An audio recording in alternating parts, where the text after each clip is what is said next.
स्वागत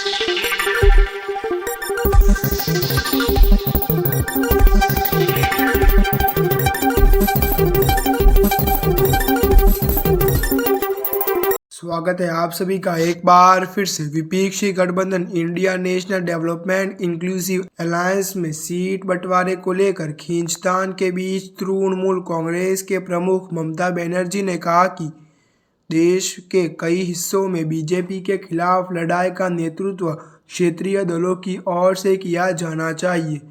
हालांकि उन्होंने सोमवार शाम यह भी कहा कि कांग्रेस स्वतंत्र रूप में 300 लोकसभा सीटों पर चुनाव लड़ सकती है, पर बाकी सीट क्षेत्रीय दलों के लिए छोड़ी जानी चाहिए।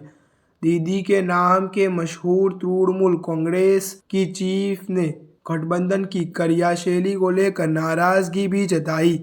उन्होंने कहा कि इंडिया नाम मैंने ही दिया था, लेकिन बैठक में उचित सम्मान नहीं मिलता। ममता ने राहुल गांधी पर भी इशारे में टिप्पणी की और कांग्रेस पर मनमानी रुख अपनाने का आरोप लगाया। प्राण प्रतिष्ठा वाले दिन कोलकाता में सद्भावना रैली का नेतृत्व करने के बाद संबोधन के बीच ममता बनर्जी के वाम दलों पर भी निशाना साधा। वह बोली कि वाम दल इंडिया के एजेंडे पर नियंत्रण की कोशिश कर रहे हैं। उन्होंने आगे यह दावा भी किया कि तृणमूल की तरह बीजेपी को सीधे टक्कर कोई नहीं दे रहा है। न्यूज़ एजेंसी पीटीआई की रिपोर्ट के मुताबिक टीएमसी नेता बोली, मैं इस बात पर जोर देती हूँ कि कुछ विशेष क्षेत्र के क्षेत्रीय दलों के लिए छोड़ दिया जाना चाहिए। वे अकेले 300 सीट पर लड़ सकते हैं और मैं उनकी मदद करूँगी। मैं उन सीट पर चुनाव नहीं लड़ूंगी, लेकिन वे अपनी बात पर अड़े हैं। कांग्रेस का उल्लेख किया बिना ममता बनर्जी ने राज्य में सीट बंटवारे को लेकर बातचीत में देरी के लिए उसकी आलोचना की।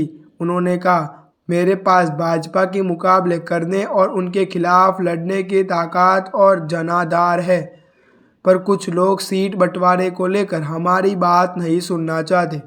अगर आप बीजेपी में नहीं लड़ना चाहते तो कम से कम उसके खाते में सीट तो मत जाने दे।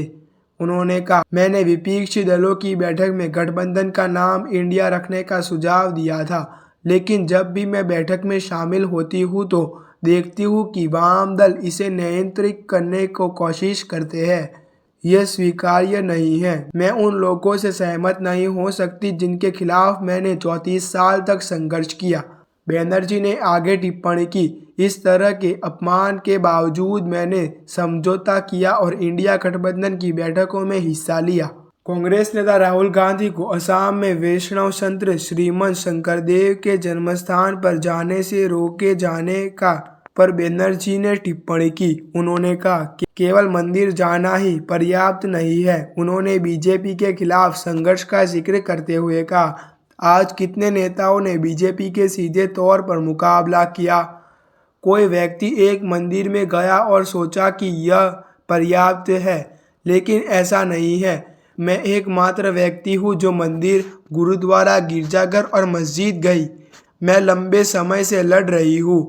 जब बाबरी मस्जिद का ढांचा ढहाया गया और हिंसा हो रही थी, तब भी मैं सड़क पर। ऐसे ही अच्छे न्यूज़ जानने के लिए आप हमारे YouTube चैनल को सब्सक्राइब करना ना भूलें।